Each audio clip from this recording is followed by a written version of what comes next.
Hey there, comic book friends and fiends. It's Rob here in front of the Great Wall of Comics. It's Saturday, it's Slabber Day, and it's time for OnlySlabs, your favorite Saturday YouTube show. And with me, as always, from the Great White North, ladies and gentlemen, I bring to you the Comic Vet. How you doing, Chris? I'm great. How are you? I'm Ducky. It's good. Yeah. I had gotten up super early this morning. I had a Sons of the American Revolution meeting this morning and had to run out and tell them I got my hard stop. I got a show to do. I'm out of here. Was it at Denny's?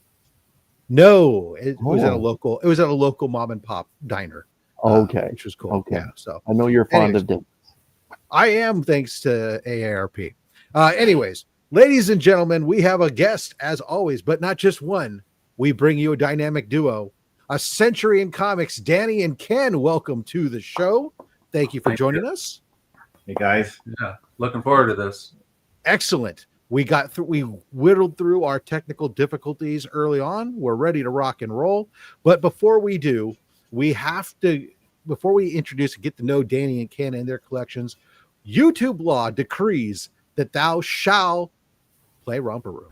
Romper bumper, stomper boo, tell me, do. Magic mirror, tell me today, did all of my friends have fun at play? Well, Les Crucius is here. Woohoo! Hooray! Or woohoo! Hooray! And then Marty Alechko jumps in and he drops in to drop that first super chat right out of the bat, that $2 super chat that slabs are good, cancer's bad, donations also good, because all these super chats, all the channel revenue, everything goes to Comics Curing Cancer, an official campaign of the American Cancer Society. Please do us a favor, if nothing else, hit that thumbs up, help get this out for more people, more ad revenue. That means more money for Comics Curing Cancer. But more importantly, Marty, this one is for you.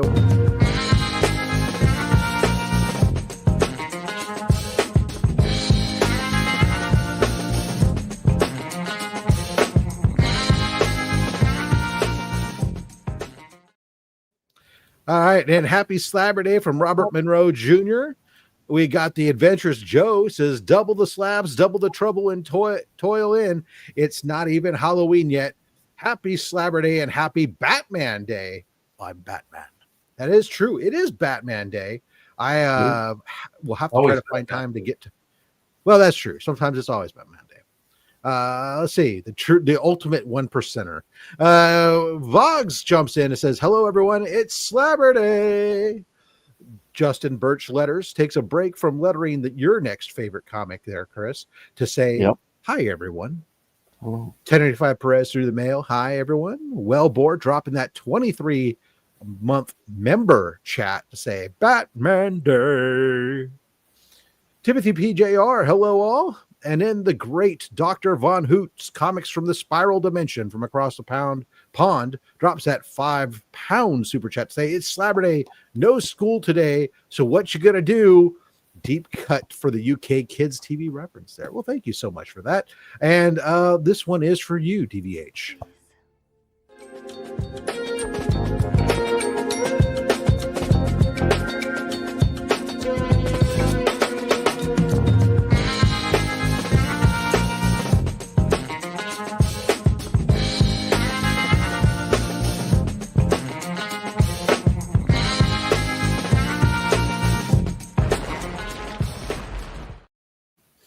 Also from the UK, Dan presents Happy Slabber Day and Bat Dan Day, folks. I like what you did there. Australia checking in with Mad Spidey dropping that $14.99 Australian dollar super chat. Says, let's freaking go. Absolutely. Well, this one is for you, Mad Spidey. Bet she gives great helmet. Kiss me. No.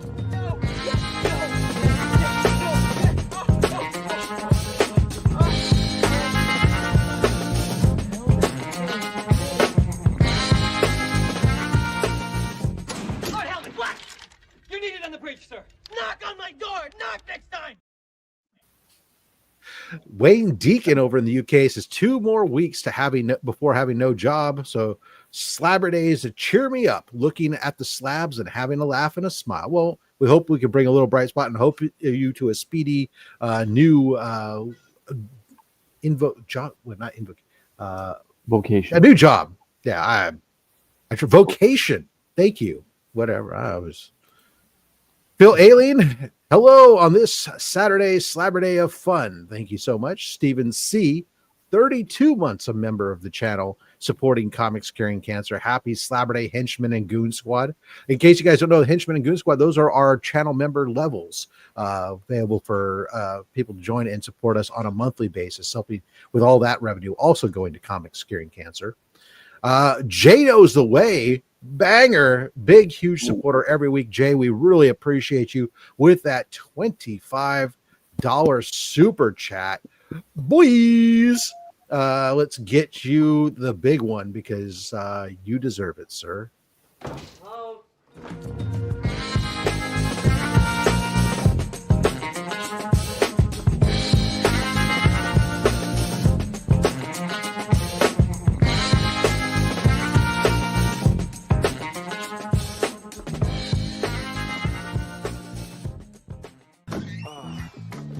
It's not what it looks like. It's never what it looks like. Nope. Checking in from South Korea, Mr. Comics 89. Happy Slabber Day. I think I got up sooner than you, Rob. It is probably true. You are on the other side of the date line. So, yeah, it's possible. Let's see here. The real James Willie, not that fake James Willie. Afternoon and evening all. Shop for Comics saying hello. Let's see. Cliff on Comics. Happy Slabber Day, folks. Wellbore. Rob actually said it in my voice. Well, thank you. I did my best. Joffrey Castro. Hello, gentlemen. Canadian survivalist. Fantastic supers. Let's see. And then Cliff on Comics drops that 18-member super chat telling Cancer to, well, go off. We appreciate you very much there, Cliff, and everybody for dropping in and saying hello. As people come in, we'll say hello. But we do have a show to get to. At least that's what Chris reminds me every single week, is it's not about us. It's about our guests. And we have a dynamic duo in the form of Danny and Ken running the YouTube channel, or not the YouTube channel, the Instagram, A Century of Comics. You see it scrolling across below and the link down below. Be sure to give them a follow and check out the amazing books that make up their collection, not just the graded books. But to give you a little bit tease today, Danny and Ken, welcome to the show. We're going to make you big, and we're going to ask you to go ahead and give us that comic book origin story. How did you get into collecting comics, and how did you guys team up together to run the Instagram together? Go ahead. Okay, so while I got into comics as a kid, reading them, I was Marvel, DC, and Harvey comic books. And just to keep it brief, I kind of collected from that point up through my early 20s, and then I took a period of time where I got married and was doing other stuff and kind of stopped collecting as much for a little while. And then I picked up a copy of Rolling Stone magazine one day, and I saw this story about the Dark Knight Returns book coming out by Frank Miller, and I read about it, and I thought, now that sounds like a story I'd really like to read.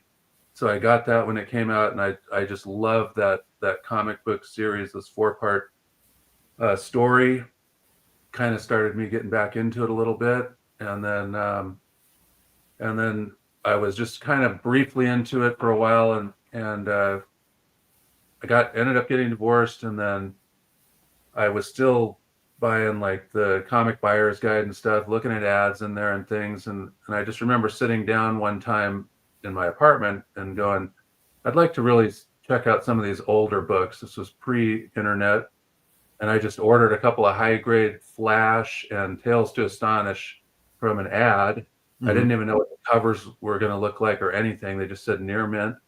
I got them in, and I pulled them out, and I was just like, fell in love with these books. I got Flash 148 and 151, and I just was like, wow, these are so cool. And then that's when I really started getting into nicer books and starting to spend a little bit more money on them and going after that kind of stuff. And I met Danny by placing an ad in the Review Journal newspaper here. Was selling books, right?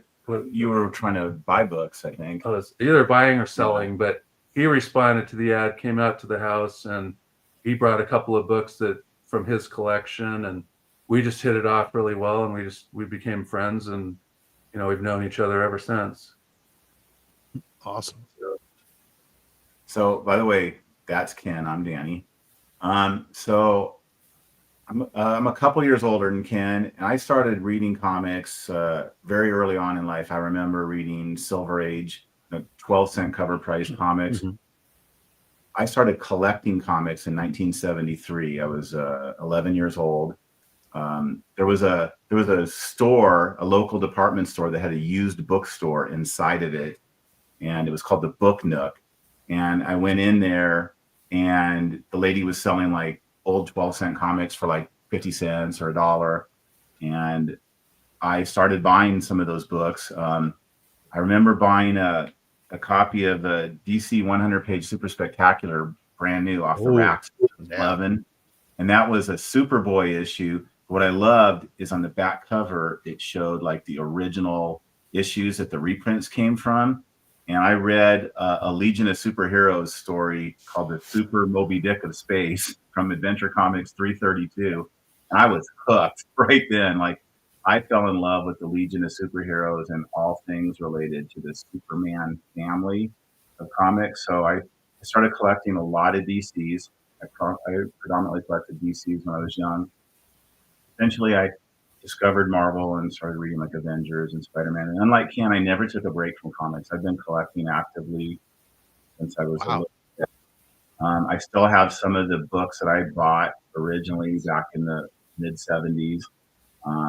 I collected all kinds of things like The Warlord and Brave and the Bold, and you'll see some of those when we go through some of the books today. But I've always collected comics, and where we intersect really is like our collections are very different from each other, but we intersect. We both love EC, and we both love EC science fiction comics. So I think between the two of us, we might even have close to a full run of all the science fiction books, minus a couple of issues.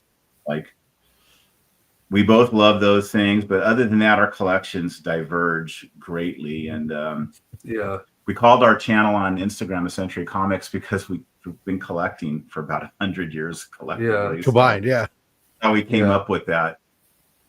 That's awesome. All right, well, who wants to show the first book? Well, go ahead. You can start off. All right. So the very first series that I ever started collecting, like I mentioned a minute ago, was Brave and the Bold. And as a kid, I had mostly the issues from around the Justice League all the way up to whatever the current issue was, but they weren't in grade. I was just buying stuff out of catalogs. I remember sending away for like issues and getting back just beaters, but I wanted to read them, and it wasn't about grade back then. The first Overstreet Price Guide I bought was Overstreet Price Guide number 3, and I read that thing so much that the covers fell off. But like, I've collected Brave and the Bold ever since then, and I've constantly been upgrading. And so the first one I wanted to show is a pre-hero Brave and the Bold. This is Brave and the Bold number 14. This came out of a collection in Canada that Ken and I both bought quite a few books, him more than me. But like, this is an original owner collection with some of the highest graded stuff that we've ever seen. And like, amazing collection. I had a copy of this book that was like a 6.5, and I saw this because there's so few copies of the early pre-hero Brave and the Bolds that are in this grade that I just had to have it, and it's just fantastic. What issue number is that one? That's Brave and the Bold number 14 with a Robin Hood cover. And Brave and the Bold, they had Viking Print and Silent Night were the recurring characters through the issue number 1. And then issue number, I want to say 23 and 24 were only the Viking Print. So Robin Hood was in for a period of time. And yeah, so this is Brave and the Bold number 14. So Danny, you mentioned that you picked that up from Canada. So I'm up here in Canada, as Rob mentioned at the top of the show. Do you guys happen to remember which community that you guys picked this book up, where the collection itself was? Was it like Toronto or a significantly smaller area? there's a store there, a comic book seller. I think it's Comic Book Addiction. Yeah. And the guy that we dealt with, his name is Nick at Comic Book Addiction. And so Comic Book Addiction acquired this collection. Isn't he in Toronto? I think so, yeah. I think he's in Toronto. These are American. These are not Canadian books. They're American, but they just in Canada. The books cross borders. It happens all the time. Yeah, and this collection started in the early 50s and went all the way up through like late bronze. Some of the highest CGC graded, silver and Bronze Age copies on the census came from there, like Batman 181 and 98. Just the 50s books were incredible. Like glossy. I have a couple that I brought to show. Best collection for material that I like that I've ever seen in my life. Nice. We did have a quick question. If you by any chance could hold it up again and get it a little bit closer to the camera so folks can, we're it's a battle of glare is the issue with the camera because of the monitors, guys. So at home who are watching, but we'll do our best to, but yeah, that's awesome. Thank you. Yeah. So I'll show one more book and then Ken and I will kind of go back and forth. So that's awesome. I have a whole run of Brave and the Bold. I have 1 through 200. I've had it for a while. I have this horrible habit of always like saving the most expensive, most valuable book for last because it always feels like they're out of reach. The right copy doesn't show around. So that's all of us. and it costs, but the cost, I've found that like no matter when it is in my life, it's still expensive. But you can imagine what the most valuable, expensive issue of Brave and the Bold was. And I saved that one for last to finish off my run. Holy cow! Number 28 with the first Justice League. And I actually have 28, 29, and 30 all in 7.5, all with off-white to white pages. It's just kind of wow.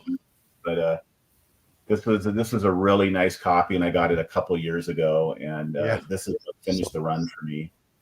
Plus, that's super nice. The greens on it are still that emerald green color, and not kind of grayed out like tends to happen on these books. Yeah, it looked sharp, and Rob and I often it looks a lot better than mine. Rob and I often speak to this book because, again, it is one of the premier grails of all comic book collecting, let alone DC.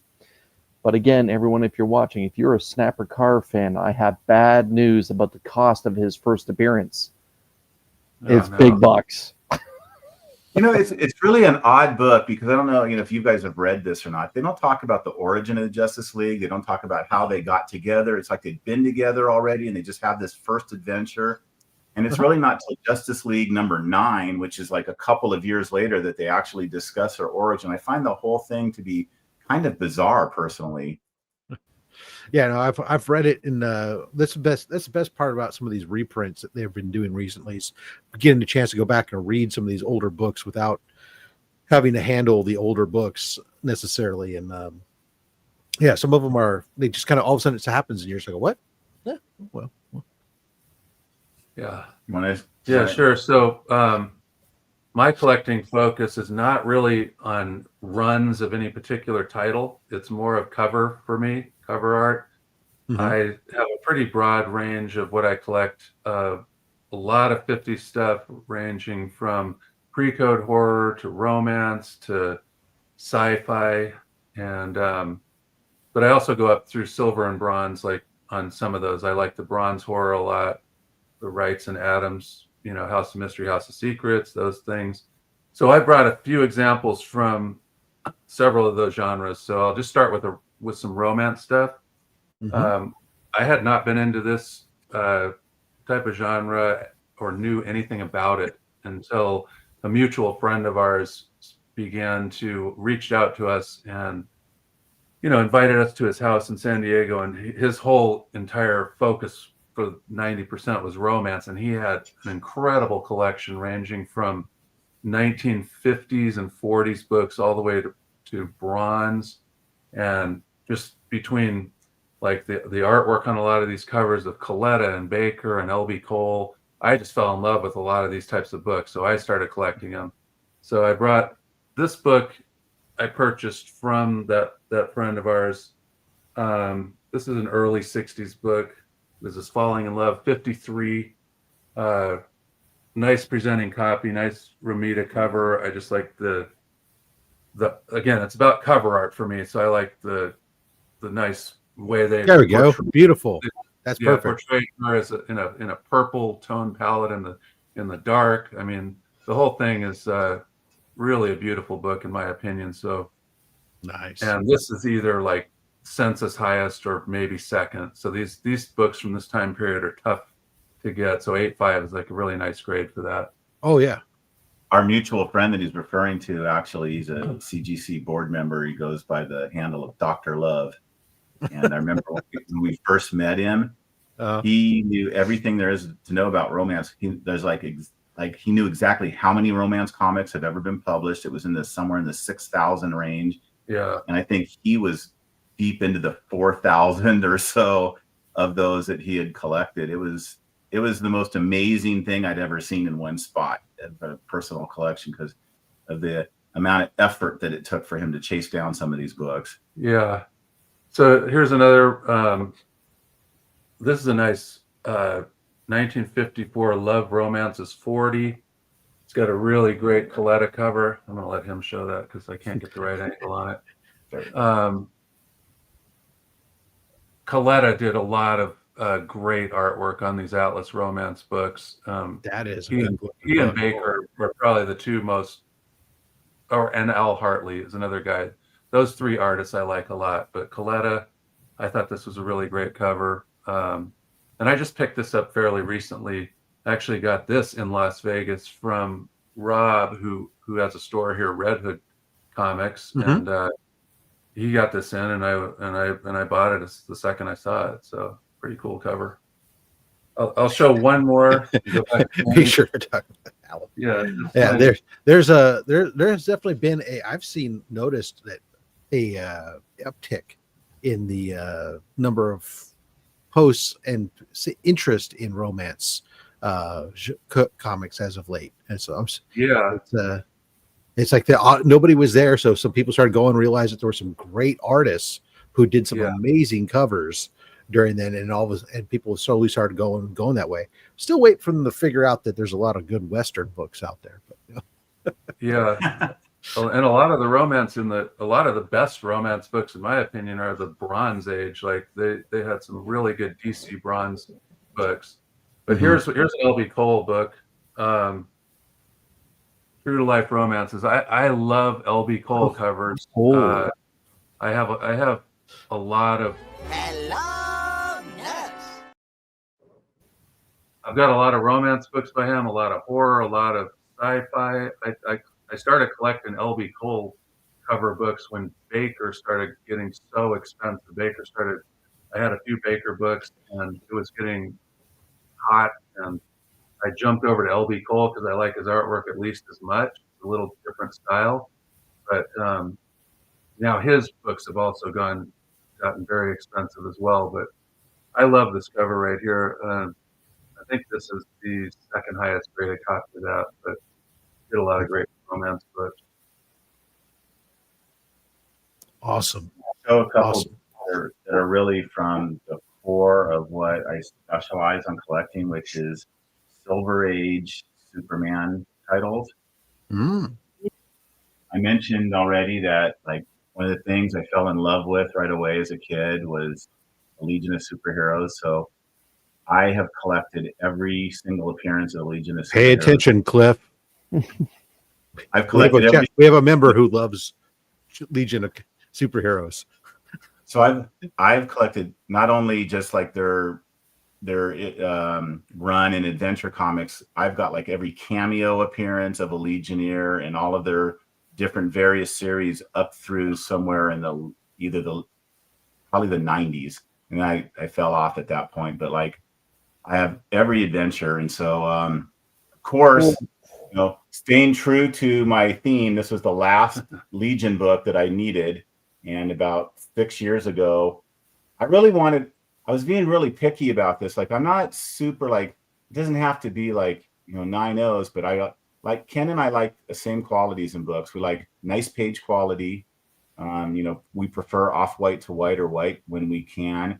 we really look for like books that have nice gloss and nice colors on the cover. So like, it's not really the grade that we're after as much as the way the book presents. And like, this copy was called the Shasta Lake copy when some collection came out called the Shasta Lake. And I got this on Heritage about 6 years ago, and I've just been really happy with it. And it was a nice way to cap off, my run of Legion books. Yeah, nice looking 7-0. Danny, would you mind reading us what's on the right side of that blue label, please? Yeah, it says first appearance of the Legion of Superheroes, Lightning Boy, Lightning Lads, Saturn Girl, and Cosmic Boy. It's just terrific. I don't know if you guys, I don't know if you're familiar with this, but like this was a one-off story that, they just published in Adventure Comics, just like any other story. And it got so much positive fan, response that 20 issues later in issue 267, they came out with another one. And then they had like 19 different appearances in various Superman magazines until Adventure Comics 300 came out. And then they went on that great run. And I think that run is fantastic. And I just love those books. And I have them all. And I constantly look for upgrades, and I just really enjoy those.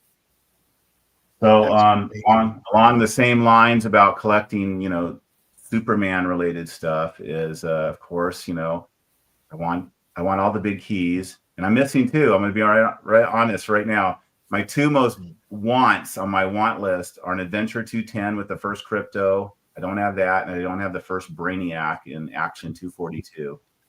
But wrong time to be looking for the first Crypto right now. It's waiting for the movie to come out so the price would go up. It's the wrong time to be looking for the first Brainiac too, because I'm sure James Gunn is going to finally. Yeah, there's a lot of rumors. How has somebody not brought Brainiac to the movies yet? He's one of the coolest Superman villains, right? But I do have first appearance of Supergirl. Yeah! I got this many years ago from another collector friend of ours that we both know from the CGC boards. We both have been really active on the CGC boards for years and met a lot of people through there. But I picked this copy up long before it became so expensive. So I've been really happy I got this raw and had this graded myself. This is going to be one of those moments down the road Rob's going to clip where you're speaking like, I don't have the first Brainiac, I don't have the first Crypto, but I do have the first Supergirl. Boom! I guess Kara for the win. We got here you go. We got a $9.99 super chat drop for that Adventure Comics that you showed earlier. Thank you so much to Any John 9495 for that super chat supporting comics curing cancer. This one is for you, sir. That beautiful bean footage.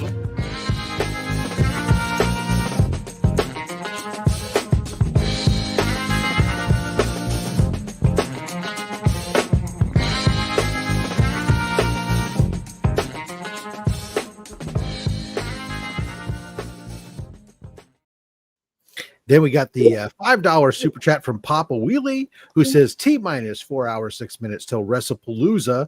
I'll be late, Mad Spidey. Hi, guys. Great book so far. Thank you so much, Papa. This one is for you.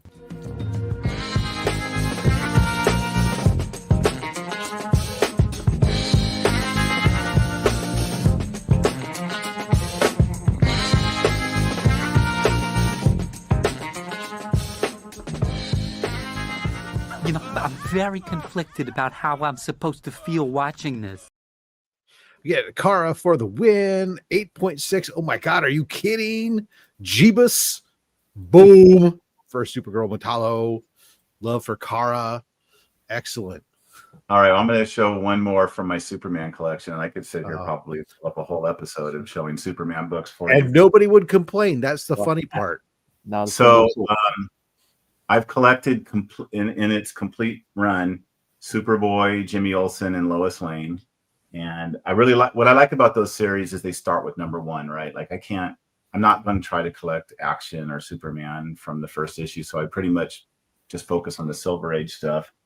But I really like Superboy because I felt like it was attainable. Like, even though it is Golden Age, it starts it. And so sticking with my theme of like buying the most expensive issue last. You can imagine I had Superboy 2 through 258 before I finally got this guy. Slow down! Yeah, you spent so long looking for the right copy of that book. I was, you know, what's really weird too, and I think Ken probably thought at some point is like, dude, you're just making excuses not to buy this book. But like, this book was so hard to find with the staples not like an inch in on it, or miswrapped, or having like a grease pencil on it. And this copy came for sale in 2017, and I just said, that's the one. And I had to go after it. And it was just such an awesome feeling to like complete my entire run of Superboy with this guy here. I love that is just a gorgeous book, and I love the way they got the page wrap, like you're just inviting you into the book. That's just awesome. Yeah. So those are the 3 books I brought. What what? That book is a first for OnlySlabs. We've never had. That's that true. before. We've had first Superman, but never first Superboy before. Right. Oh, wow. First Superman's pretty. You've had like someone bring an Action 1. Yes. Oh yeah. Twice now. Mm-hmm. It's actually not even been on once. It's twice. Yeah. Yeah. That's crazy. So we actually had somebody once bring on Action 1 and Deck 27 on the same episode. Yeah. that's cool. Yeah. How do you follow up after that? Like, you know, Well, it was a super low grade, but it was amazing. It was a collector who collected nothing but ultra low grade, but he had some of the most incredible rare books that there were. So he didn't care the fact that he had 0.5s, because the question is, do you have an Action Comics one? Well, no, I don't. All right. Well, he said, well, I do. That was a tremendous book. Sorry, Ken, please go ahead. Right. So another genre I collect, particularly in the 50s, is sci-fi stuff, atomic age sci-fi. I also collect like Mystery in Space and Strange Adventures and some of the DC titles that go into the 60s, but all that I have are raw right now. Like I have a Mystery in Space 1, and it was a graded 9.0, beautiful copy. Oh, but it's cracked out, so I didn't bring it. Still, but like here's an example. Nice Captain Science 3, just random. I think I have all but and boom goes the dynamite. So yeah, I like these shorter runs from the 50s. Strange Worlds, Captain Science. These types of things are, like I said, I go for covers predominantly, but when it's a short run like that, I'll try and complete the run if I can get it. So yeah, Captain Science is one of those runs it's got some amazing covers, but I've not seen anybody. I've seen this cover many times. I've never seen anything like an 8.5 on it. That is, yeah, this issue is pretty tough to get and grade. I upgraded. This was an upgrade for me a little bit.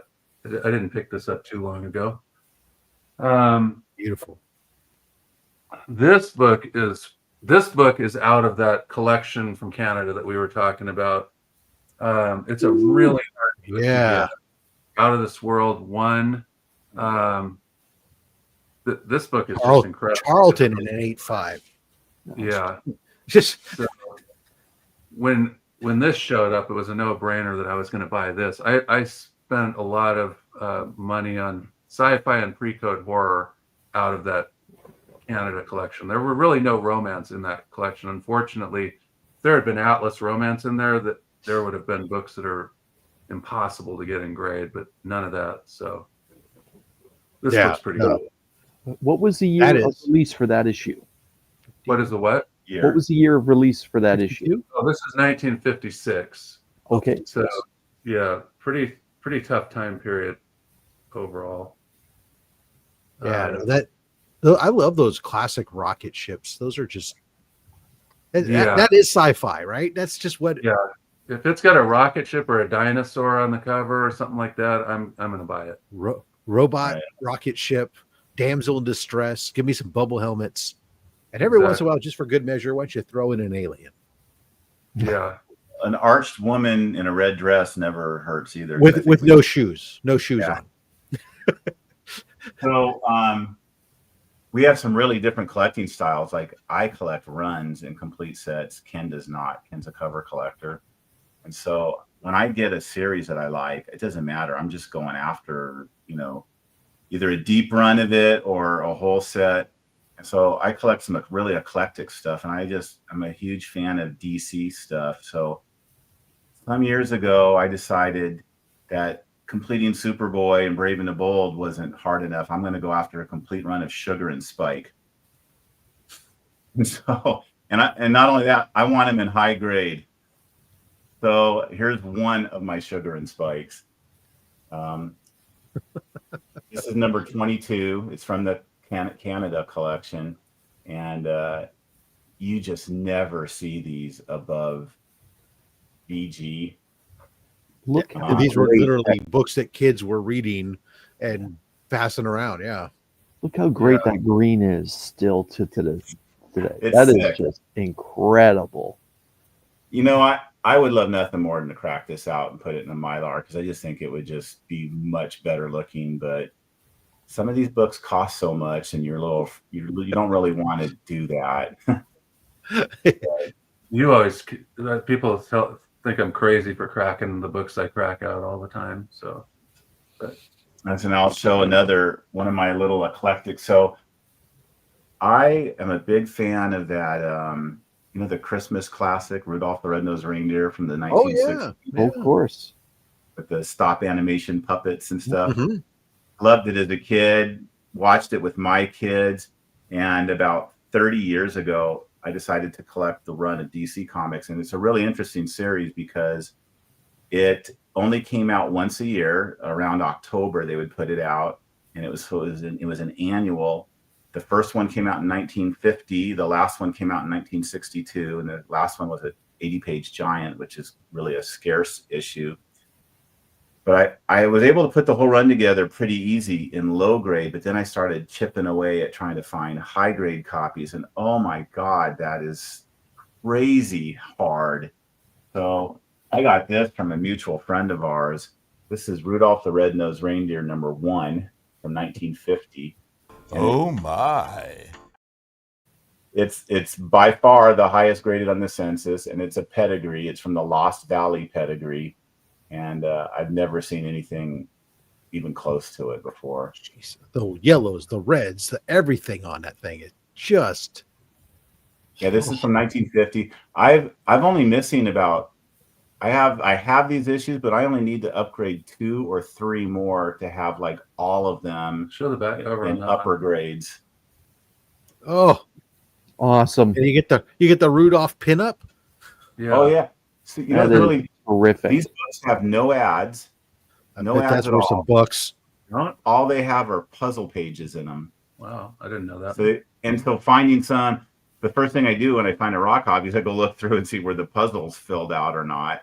And even if they are, I would probably buy it if it was the right grade. But this is just a really cool book. Big shot. Jay Knows the Way drops another $10 super chat. Says, loving the books, gents. Always good to expand the horizons beyond Marvel and DC. Jay, thank you again for your support. This one is for you.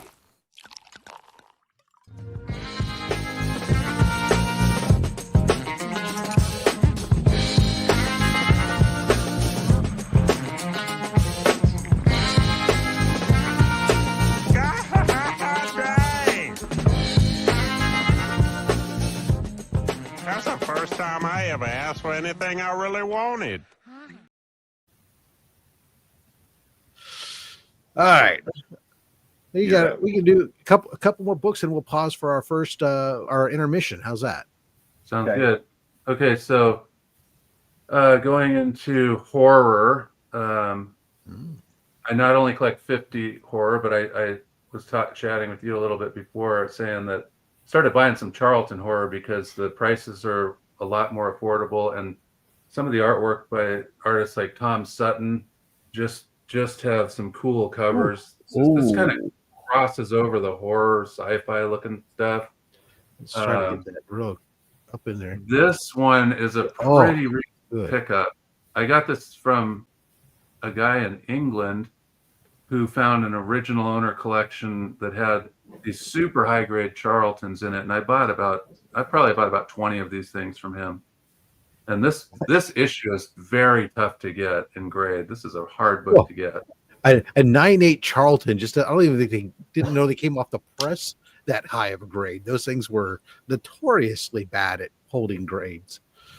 And I don't normally go after 9.8s. I don't like to pay the premium that 9.8s command usually, but this is like low grade or this 9.8. It was there's not a big selection of these out there, so I had to snap this one up. So what was the year release on that book? This is 1974. Good year. But great cover on that. Wow. This book is... Oh, go ahead. No, sorry. I was just a 9.8 dark cover Charlton 1974. That is mind blowing. Yeah, it's cool. This book is also out of that collection from Canada, and this is incredible. I mean, this is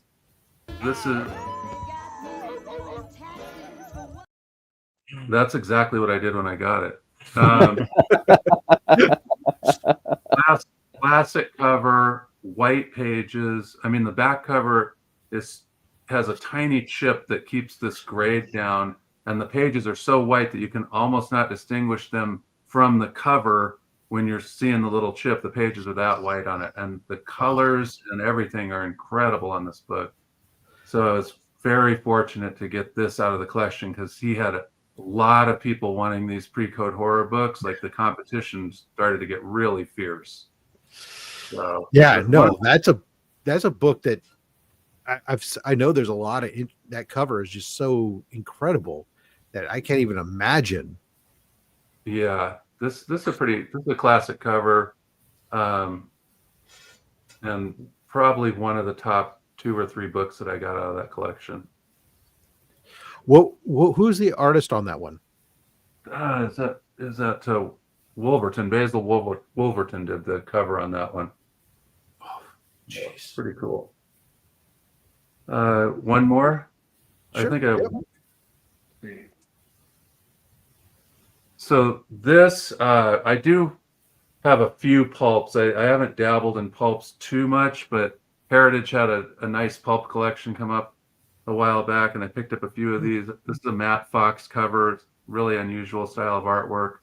And he did some comic books as well in the 1950s. So I just liked the artwork on this book, and it was high grade, and so I thought I'd bring one pulp to show here. Yeah. Now, am I right? On the pulps, they're grading just the covers, right? They're not grading the pages inside at all. They do give. I assume they're like counting pages and stuff. Pulps are known. Well, I mean counting, but I mean they're not. I know, like for example, in comics, if you have a degradation of the page or a fold or crease or something, they'll ding that in a comic. But as I recall, I was just wondering if you knew on pulps, but because of the paper is such that they're primarily grading the vast majority of the grade goes to the cover and not necessarily the page. I would think so. I would think so, but I don't know for sure about that. Yeah. This is also from the Roger Hill collection. I don't know if you guys are familiar with that, but Roger was a well-known collector of ECs and all kinds of books. And he passed away, and his collection, a lot of his books have come up for sale, and that's what this little sticker here is. It's from the Roger Hill collection. Would you guys mind holding that cover up just one more time? If this is not a Ronnie James Dio record cover, I don't know what is. That I get that this is on a pulp thing, but this is totally something you would see out of Ronnie James Dio heavy metal. I love it. Like that's a great way. It's a great book to go into our intermission. That is a great cover. Absolutely. Thank you guys so far. We're gonna come back and check in with you guys some more on some more of those comics. Okay. But first, we're gonna be doing our giveaway here just a second. Before I put up the hashtag for everybody, I do want to give a shout out to all those henchmen at the entry level that are been supporting this channel with that channel revenue, that the membership going to the channel revenue that helps support Comics Curing Cancer, allows us during Comics Curing Cancer's main event next month, October 24th through the 26th, that when we're doing our auctions of comics and all the art and everything, that we're able to make possible to ship those things to you guys globally without any added cost or taking away anything from the donations that go to the support the American Cancer Society. So shout out to all the henchmen.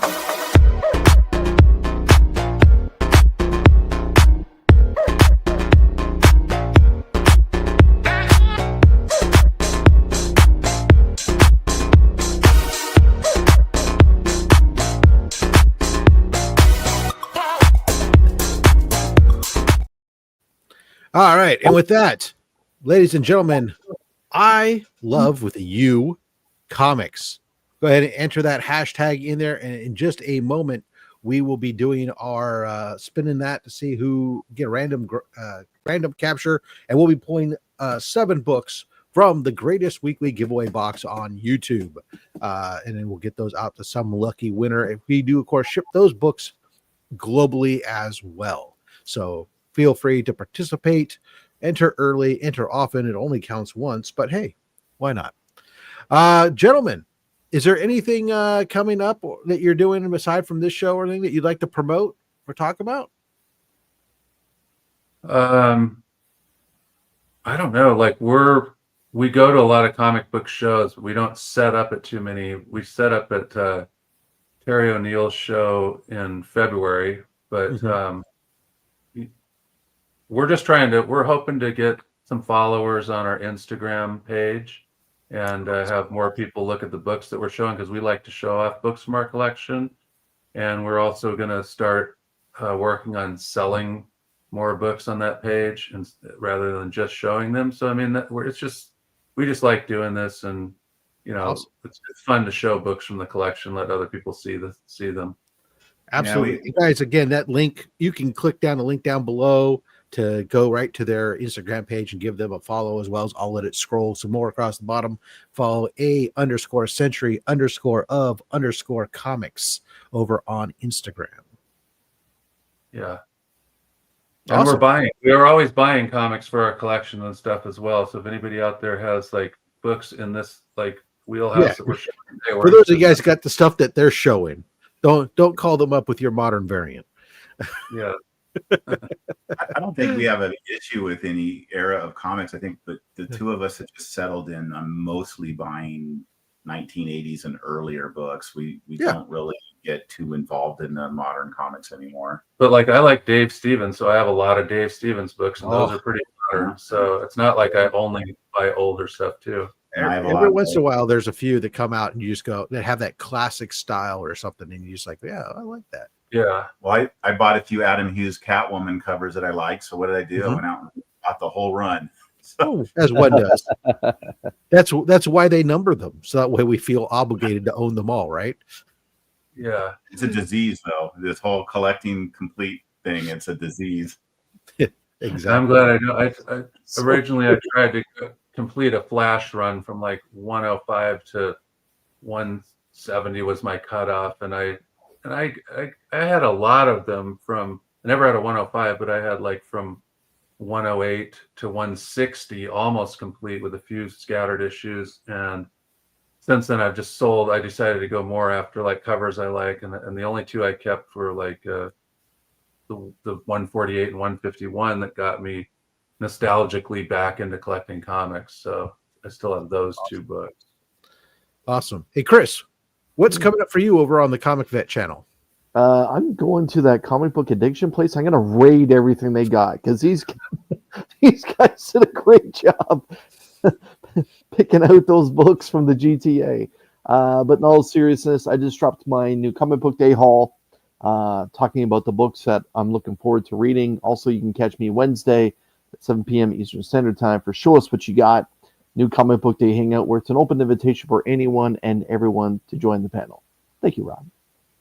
Awesome. All right, guys, let's go ahead. I'll talk about my channel later on in the second half, but let's get this going here. And we got 5, you got 4, you got 3, you got 2, you got 1. Here we go. Wheel of Fish. Oh, they changed it. Our winner of the first set of pulls is going to be, boom, Silver Eagles Comics and Coins, or Coins and Comics. Well, just recent winner coming back to the forefront there. Awesome. Good for you. All right. Watch your back, Rob. So here's what we got, Danny and Ken. We have a short box full of books here. You guys are going to be pulling the books for Silver Eagles. We're pulling 7 books total, so this will be an odd number. Somebody's going to have to get some extra pull here, but we'll just either you tell me number 1 through 10 from the front, 1 through 10 from the back, or we just do some back to front. You tell me when to stop. Okay. All right. So who wants to tell me what the first pull is going to be here? So let's do number 8 from the back. Number 8 from the back. 2, 4, 6, and 8. All right. Next book. 4th from the front. 4 from the front. 1, 2, 3, and 4. Catch that. All right. Next up. Okay. Let's just run through and I'll say stop. Stop. Stop. Okay. I'm going to take the book in front, back, or take both. Take them both. Excellent choice. All right. Danny. 6th from, okay, stop. Okay. Stop right there. Both? Yep, both. Excellent choice. All right. Last book. Who wants to pull the last book? Let's do the first book in the front. Very first book in the lot. You got it. All right. I'm curious to see what the guy won. Yeah. That's right. Ooh. I'm not curious at all. Bangers. Oh my God. Sweet bejesus.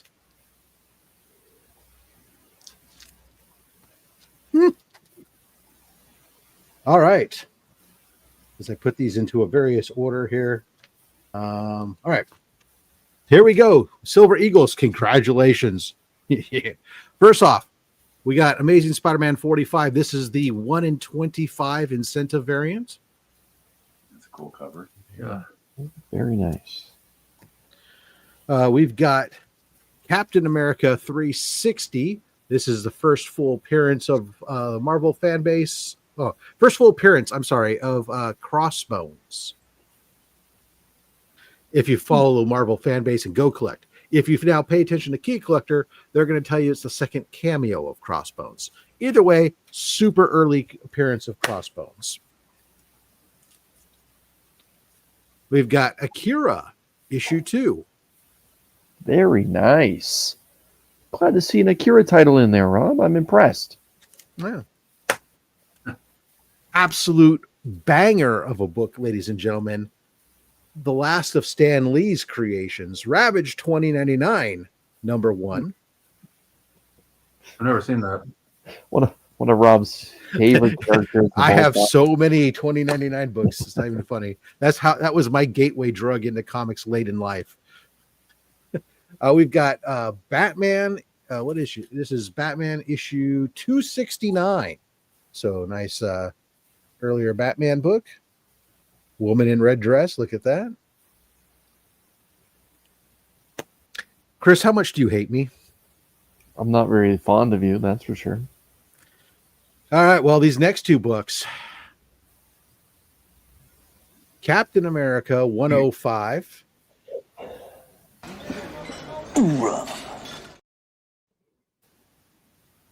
And you would think that should be sufficient to end this off. But it's not. Hold on, like we need to show some respect to Batroc the Leaper that's on the cover there. Like, Yeah, of course. okay, But Derby cover. then you got Captain America 103. It's got Red Skull cover. That's good reading stuff there. Oh God, it's so good. Congratulations. You got the double Silver Age Cap America first 6 issues within the first 6 issues of the Silver Age launch of Captain America. Congratulations. As we say, best weekly giveaway box on YouTube. Find me a better one. I dare you. All right, and they're and by the way, they are complete and no pop staples. I'm sorry. Deal with it. All right, let's get back into the show.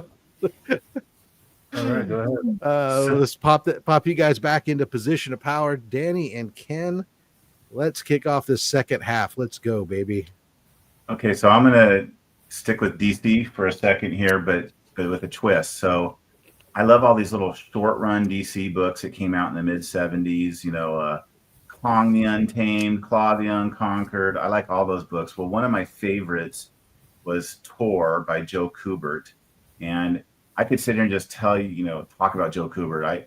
He's one of my favorite artists, like those Brave and the Bolds, those early Brave and the Bolds, the Hawkmans, the Our Army at Wars. I just love his work. Well, Tor came from a St. John's run that he did in the early 50s.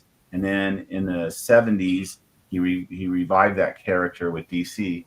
Well, going back to that collection from Toronto again, I got this beautiful St. John's Tor this is number 4 from St. John's, 1954. Now I have these books raw too. The art is stunning in them. He was doing double page splash pages with dinosaurs and stuff, and they're just fantastic. And I've got all the St. John's books. I've got all the DC tours. He kind of did tour here and there. He did some 3D specials and stuff. Like I even got those. But this is just a really cool copy of early St. John's tour here. Yeah, it's cool. Who doesn't love a beautiful dinosaur cover?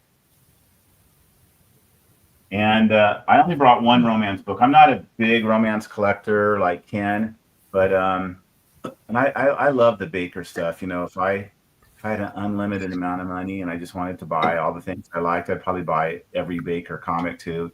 Ken's got a fantastic Baker collection actually, and I've got like 3 books with Baker covers. You got more than that. No, that's all I have. Really? Yeah, that's all I've got left. You sold some? Yeah. Well, he's had some nice ones. And the ones he's had, he either deslabbed them or whatever, so he didn't show. But I saw this one, and I had to have it because my name was on the cover. It's like, so this is Teenage Romances number 31 with an awesome Baker cover. And, she's talking, the girl in the back's talking to a guy named Danny. So I just thought that was pretty cool, and I had to have this. I also have a complete run of a series called GI Sweethearts, which is a quality comics romance title from the 50s, pre-code. And I have really nice issues of those. I got most of my upgrades from Dr. Love, our mutual friend, but they're not graded or anything. But like, I was able to complete a whole run. Now I'm not collecting a whole run of teenage romance. That's just it's impossible. Financially, it's impossible. But I did complete that GI Sweethearts run. Nice. I'll let you want to go. Okay, so going back to pre-code horror again. I just thought this is a cool book. City of the Living Dead. It's not numbered. It's just a one-off book. This is not out of that Toronto collection. I got this from another mutual friend of ours who acquired a few really nice pre-code horrors from somebody, and yes. Thought it's a cool book.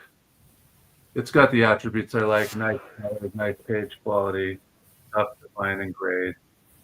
Avon did a bunch of one-shots. Ken's got a few others. I don't own any of them, but like the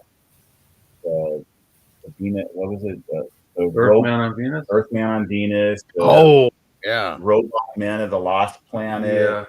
Flying Saucers. I mean, he's got a bunch of them, and they're actually pretty cool. Yeah, Avon did some really cool one-shot books. So I have one more book to show you. Got 3. Do you want me to show this and then you finish it up? Yeah, why don't you go ahead. So this is my most recent pickup. I actually won this in Heritage last week. It's a book I've been looking for a long time, and I had hoped to get it in today. So I called them and I said, please ship this overnight FedEx. I want this for, something I'm doing on Saturday. He got it out to me. So this is a book that I've been searching for a copy of this Tomb of Terror 15. Yeah, this is my best ever. Yeah. It's a classic cover.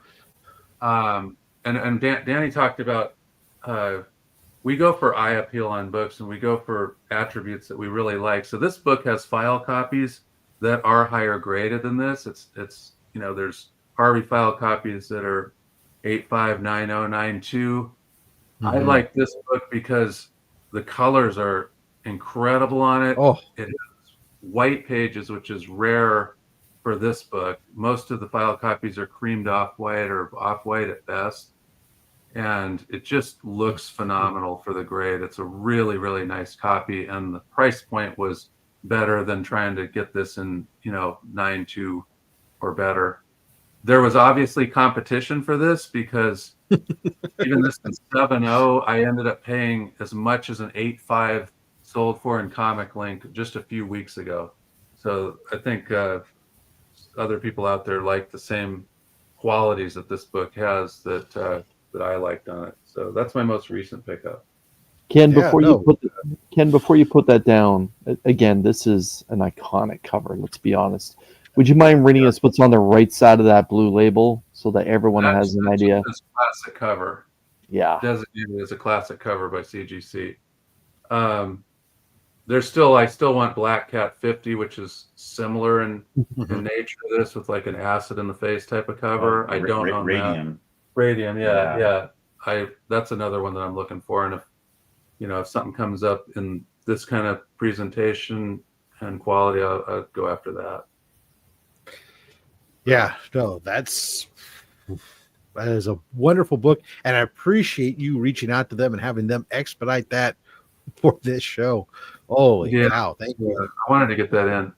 By tomorrow, that wouldn't qualify for your show because I'm sure he's going to take it out of the slab.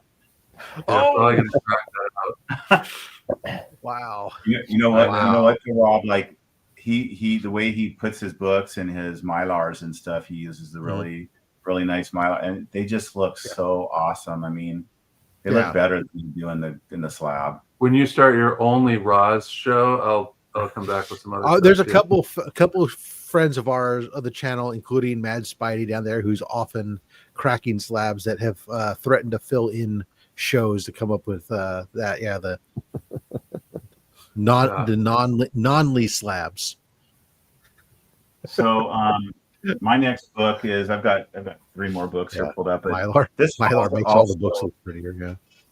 This falls also into the Superman stuff I collect. It's a little bit earlier. This is still considered golden age. But like if you're a fan of these types of books, Superman and Batman have appeared on World's Finest covers ever since the beginning. But like they didn't actually meet each other in stories until Superman 76, which was 1952. And then they didn't do it again until 1954 in World's Finest 71. And from that point forward, the Superman and Batman stories were the two of them together instead of separate stories. And so like this is World's Finest 71 with the first Superman Batman team up. It's also the first issue of World's Finest that's a 10 center, because before this they were 15 cents and they were square bound. And then this one's also a pedigree from, I think it's the Ohio collection. I want to say that the census highest on this is an 8.0. So I'd always wanted a copy of this, and a couple years ago, this one came up for an auction, and I just decided I needed to have it. I have a Superman 76 also, and so kind of completed that little key thing there. That's World's Finest 71. I'm just speechless. So I don't think we could have done this show and not shown a couple of ECs. Ken and I both universally love those EC sci-fi books. And would you say that our favorite cover artist is Wally Wood, probably? I think so, yeah. I mean, there's so many good artists, but Wally Wood's like probably the top. Yeah, and I'm a huge fan of some of the Feldstein covers I think are fantastic. And we probably could have done a whole show just showing you ECs, but I brought 2. I'm going to show you. I wouldn't have complained. We'll just have to schedule that for another time. This is Weird Science 13. Yes. Smoke if you got him. Yes.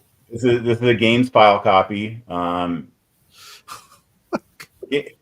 thing I can say about games file copies is like they're addictive. Like you get one and nothing else seems to really, satisfy it quite the same way. This is a fantastic Wally Wood cover. There's just so much going on here. I don't think it's like one of his most popular. Like Weird Science 16 with the Mars Attacks cover. There's a bunch of them that like I think get a little more attention, but 13 and 14 have these similar covers with a bunch of people on them and stuff, and it just really shows how talented Wally Wood was. Oh yeah. But boy, ECs, you cannot beat that publisher for the interior stories and artwork either. I mean, every page on those things, cover to cover, is great. Yeah, I see behind you, and I love them too. I have a whole bunch of yeah. those, the collected editions of those ECs. Those are great. Yeah. So Rob, I bought those when I was in high school. They were starting to be published by Russ Cochran, and even though I had read some EC because what was it called? There was a publisher in the early 70s that published some EC reprints, and I bought some of those. And that's how I kind of fell in love with the stories of ECs. And then these came out from Russ Cochran. And I'd owned a couple of low-grade raw ECs, but they were always $20, $30 a piece when I was in high school, and that was expensive. So I really loved these. I read them. Like mine are not like unread condition. They were like well loved. My Russ Cochran books. So I have one book left that I just felt like I had to show this one. And this is considered by a lot of people like, one of the best comic covers and certainly one of the most famous classic covers. And this is a Weird Science Fantasy 29. Oh my God, no, no, shut the front door.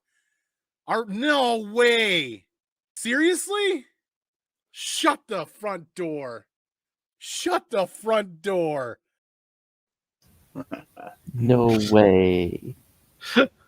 There's only 2 copies graded higher. There's 2 9/8s on the census, and this is a game which is mind-boggling in and of its own, right? That there's 2 9/8s. Yeah, I actually know a guy who owns one of them. But I got a chance to buy this from another collector. What I did is kind of. I really wanted a copy of this, and I wanted a games file copy, and there hadn't been any for sale in a long time. Like. It felt for a long time that games books came up for sale a lot. And there's this, when the games books came out with like a dozen of each, it almost gave the feeling that like ECs were not hard to get in high grade. Well, they used to be in Comic Link and Heritage all the time. You'd see runs of those, and I love them. And I would just pass on them because I'd say I can get those anytime, and I'd go after other stuff years ago. And so what happened was there's just this feeling that like they're plentiful. Well, like I have a Crime Suspense Stories 22. It's an 8.0, and like if you there's 12 higher graded copies on the census. If you remove all of the games copies, my 8.0 would be one of the top copies in the census. And now people who have games books are not selling them like they used to, and they've gone up in value and they've gone up in price a lot. So now you don't see them so much. So like I went out to the CGC registry and I started looking for books that I wanted, and I would start messaging guys. And this Weird Science Fantasy 29, I messaged the guy who owned this, said, hey, is that a book you'd ever want to sell? And he happened to be selling some of his books, and we made a deal. He lived in England. We made a deal, and I bought it from him a couple of years ago, and I bought another book from him as well. But that's how I ended up acquiring this book. It wasn't in an auction. I just reached out to somebody who had it in a registry set, and we made a deal.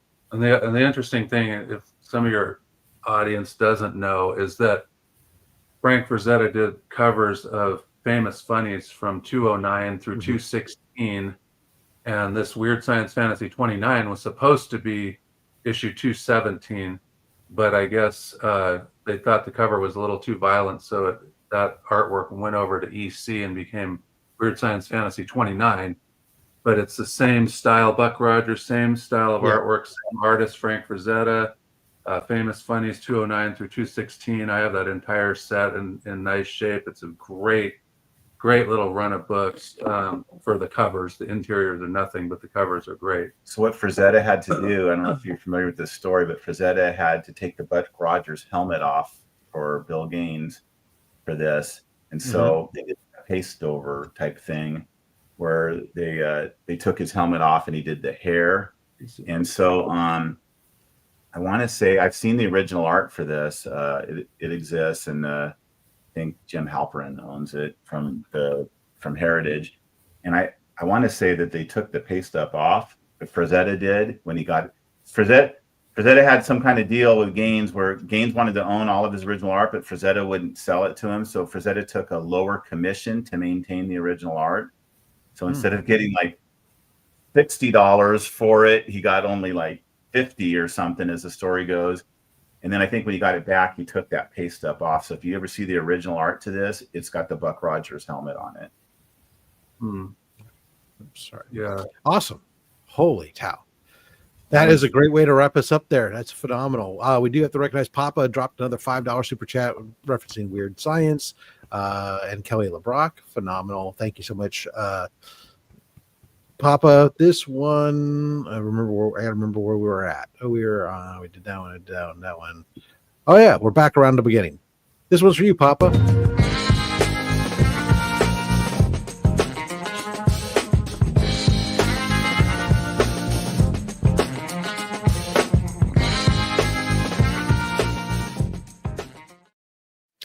Yeah, phenomenal.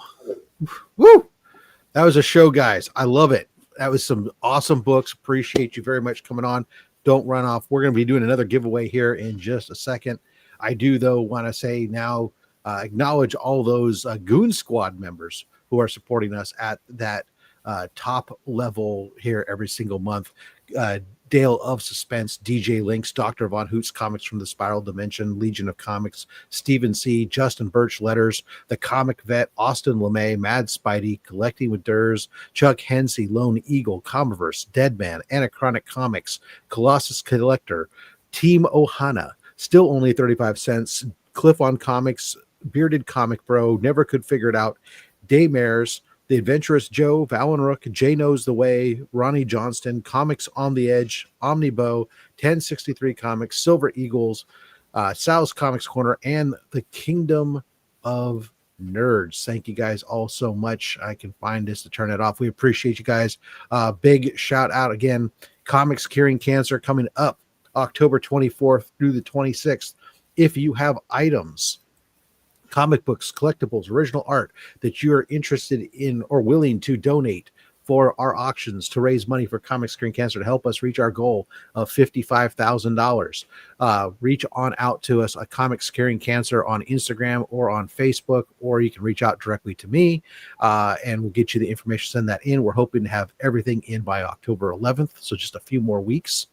So now is the time. And of course, over on comicscuringcancer.org, you can still pick up copies of that Comics Curing Cancer art book, the 2025 art book with the David Sanchez cover art of Hulk, as well as, of course, the Ace Continato, Dead Crow, Dead Time Sumerian, 150 copies donated to Comics Curing Cancer by Big Time Collectibles, with 100% of those proceeds going to Comics Curing Cancer. Let's go ahead. Oh, I got to throw up the phrase here. Share my screen here. Go here. Oops, I hit cancel instead of share, Chris. I know how to YouTube, I swear. Big shock, everybody. It's going to be hashtag Comics Curing Cancer. Go ahead and throw that in there. Yeah, you guys thought it was going to be OnlySlabs. I got you wrong. Sorry. Comics Curing Cancer, throw that hashtag in there. We'll do another set of pulls from the giveaway box. And remind you guys that over on my channel, or which you're on right now, by the way, hit that notification bell. We'll come up and we'll be there, let you know what's going on. Subscribe if you're not. I'd appreciate it. We are doing, as usual, Monday, my haul video of what's come in for the week over on my channel. The Thursday episodes of Only My Slabs, where I'm taking you a trip 12 books at a time through my 1,200 plus graded comic book collection. Episode 19 will be out next week. 18 came out this week. It was filled with a bunch of amazing keys. And then, of course, every Saturday, I welcome you to join us here on Only Slabs as we showcase another collector. Next week, I'm very excited to have with us Nick from Comic Culture, going to be joining us here on Only Slabs. You may make sure you take that day off if you have to work retail or something, so you're here for Nick. All right, let's see. We got 40 people out of 51. Remember, we do ship out books globally, so go ahead and get those in for us. And we're going to pull that in just a second. Chris, anything else from your side? I've really enjoyed No Man's Land this week. I highly suggest that you give this book a go. If you're a fan of the Cold War, grew up in the Cold War, like everyone here on this panel, it's fascinating to see Soviet Union era and America dealing with something that happened on the ice bridge. Interesting. That's it. That's all. Cut me off. Danny, Kim, anything else from you gentlemen before we pull the winner here? I don't know. It was fun. We really appreciate you having us on. Phenomenal. Always good. Excellent. All right, we got 48 now. Here we go. Ready? And round and around and round she goes. Where she stops, well, the internet knows. Our winner here of this second set of pools is boom, Crimson Terror 85. Congratulations to you, sir. Make sure I know that I've sent you books before, but if your name isn't exactly that on Instagram, I'll have difficulty finding your address. Or sometimes if it's been a while, you might have moved. Hit me up again over on Instagram, robs.fatstacks, with just ping me up there and let me know if it's the same address or a different address, and we'll get these books shipped out to you. All right, let's pull some books here, Chris. Let me grab the box. Watch your back. Ugh. All right, what are we pulling? Well, I know we'll put book number 3 and book number 3. Okay, after that, what are we pulling? Let's let it ride. And stop. And those 2 books that your finger splits. Oh, sorry. We didn't fish out the Iron Man. And stop. And those 2 books. One more book. Let's go 9 from the back.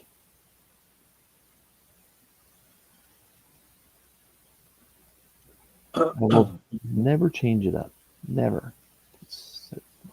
My mom's birthday is the 3rd of this month.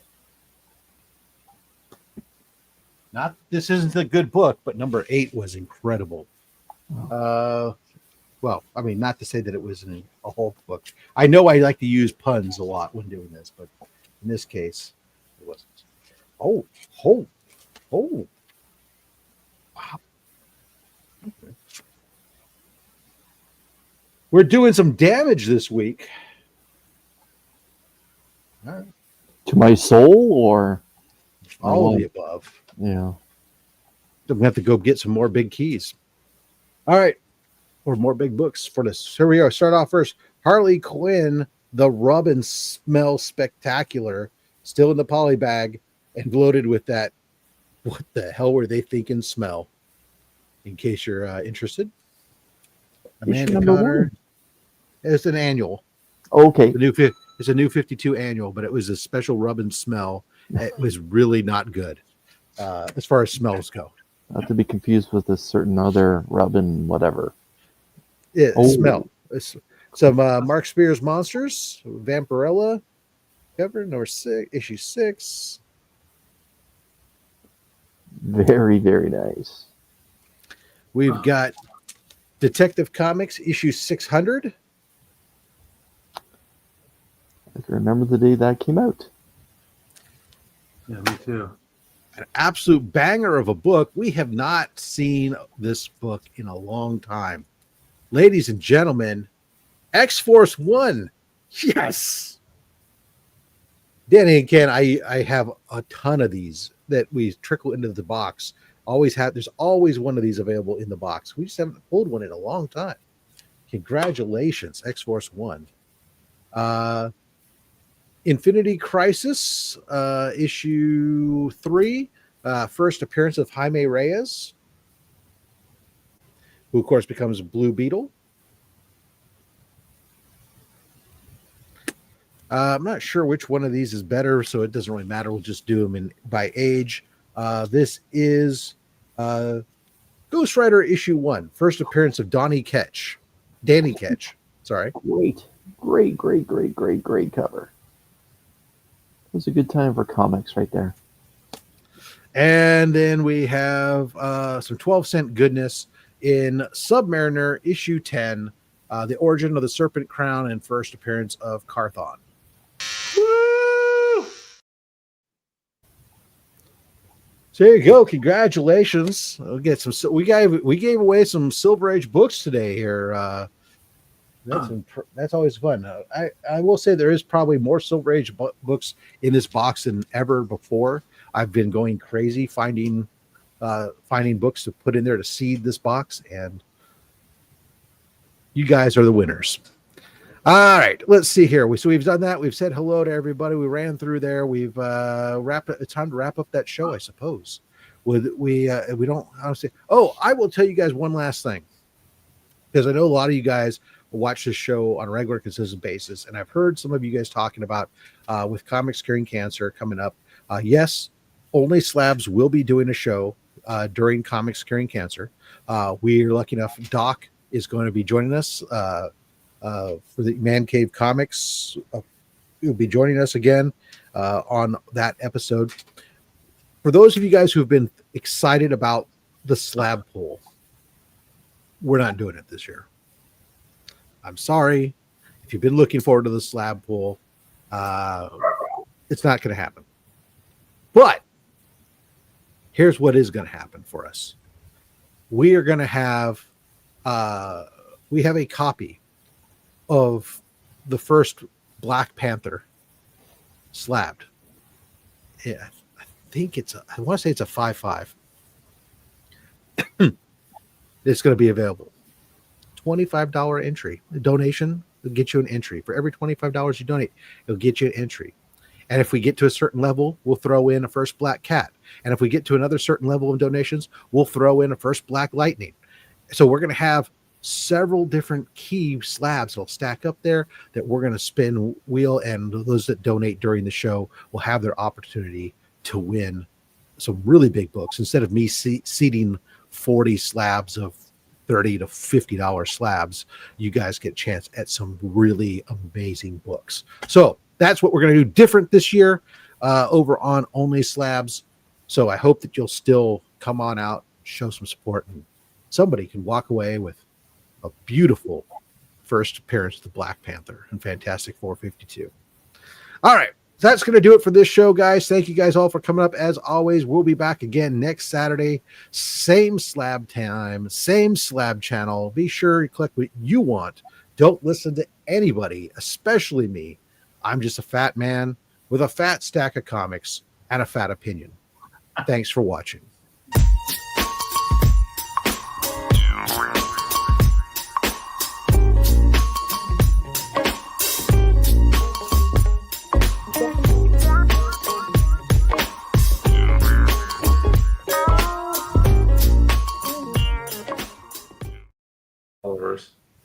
That was fun. Yeah. It's still live. It's not ending for some reason. Oh, well, this is the bonus time. You want me to go grab some more books?